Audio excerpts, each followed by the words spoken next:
12th maths example 4.24 solve அப்படின்னு கொடுத்துருக்காங்க. So அதை அப்படியே எழுதிங்க. சால்வ்னா இந்த எக்ஸ் வேல்யூவை கண்டுபிடிக்கணும். So tan inverse of 1 minus x divided by 1 plus x is equal to 1 divided by tan inverse of x. இப்போ இங்கே இது டிவிஷனில் இருக்குது இல்லையா? இப்போ tan inverse ஆஃப் நம்மளுக்கு இங்கே மைனஸ் இருக்குது. அப்போனா இது எந்த ஃபார்மேட்டில் இருக்கணும்? tan inverse of a minus b divided by 1 plus a into b. ஓகேவா? இதுலேருந்து இந்த நம்பர்ஸ் எல்லாம் ஐடென்டிஃபை பண்ணி நம்ம இதை எந்த ஃபார்மேட்டுக்கு கொண்டு வரோம் அப்படின்னா tan inverse of a minus tan inverse of bன்னு அந்த ஃபார்மேட்டில் எழுதிக்கிறோம். ஓகேவா? இந்த எப்போவுமே இந்த இதுலேருந்து இப்படி போவோம், ரிவர்ஸில் வந்துக்கிறோம். ஏன்னா அப்போ தான் நம்ம சின்னதாக வர தான் நம்ம என்ன செய்ய முடியும், எக்ஸுக்கு நம்ம சால்வ் பண்ண முடியும். ஓகேவா? அதனால் சிம்பிளிஃபை பண்ணிக்கிறோம். ஸோ இங்கே பாருங்கள், இங்கே என்ன இருக்குன்னா tan inverse of 1 minus x divided by 1 plus 1 into x. அதுதானே அர்த்தம், a minus b divided by 1 plus a into b. So அதை அப்படியே என்ன செஞ்சுக்கலாம், நம்ம இந்த ஃபார்முலா படி எழுதிக்க வேண்டியதுதான். ஓகேவா? அப்போ என்னாகும், tan inverse ஆஃப் ஏங்கிறது என்னது 1 ஏங்கிறது என்னது 1 மைனஸ் பிங்கிறது என்னது x. So tan inverse of 1 minus எக்ஸ்ன்னு எழுதிக்கலாம். Sorry tan inverse of a minus tan inverse of b இல்லையா? So tan inverse of 1 minus tan inverse of எக்ஸ்ன்னு எழுதிக்கிங்க.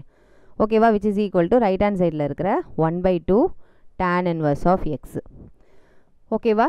இப்போது tan inverse ஆஃப் 1க்கு நம்மளுக்கு நல்லாவே தெரியும் வேல்யூ π/4ன்னு. ஸோ அதை என்ன செஞ்சுக்கிறோம், இந்த இடத்துல சப்ஸ்டியூஷன் பண்ணிக்கிறோம். ஸோ tan inverse ஆஃப் 1ஓட வேல்யூ π/4 நம்மளுக்கு தெரியும், அதனால் இதை இங்கே யூஸ் பண்ணிக்கிறோம். மைனஸ் இங்கே இருக்கிற tan inverse of x which is equal to right சைடில் இருக்கிற 1/2 tan inverse of X.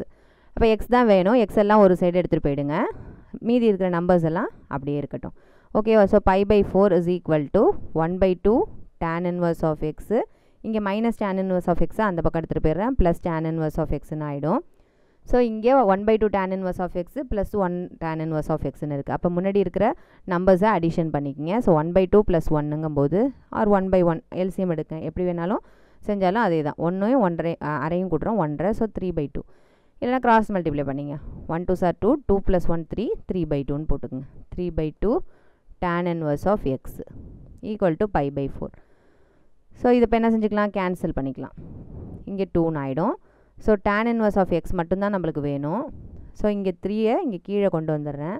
So π/6ன்னு வந்துடும். நம்மளுக்கு என்ன வேணும், எக்ஸோட வேல்யூ தான் வேணும். So X is equal to இங்கே இருக்க tan inverse right hand side எடுத்துகிட்டு போயிட்டோம் அப்படின்னா tan inverse மட்டும் தனியாக எடுத்துகிட்டு போகும்போது இது என்ன ஆகிடும், tanன்னு மாறிடும். So tan π/6. tan π/6னா என்னது, π/6ங்கிறது 30 டிகிரி.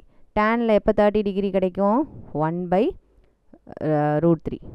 tan 30 டிகிரி என்ன ஆன்சர் வரும், 1/√3 கிடைக்கும். ஸோ எக்ஸோட வேல்யூ என்னது, 1/√3. எக்ஸுக்கு தான் சால்வ் பண்ண சொல்லியிருக்காங்க. ஸோ எக்ஸோட வேல்யூவை நம்ம கண்டுபிடிச்சாச்சு. Therefore X is equal to 1/√3.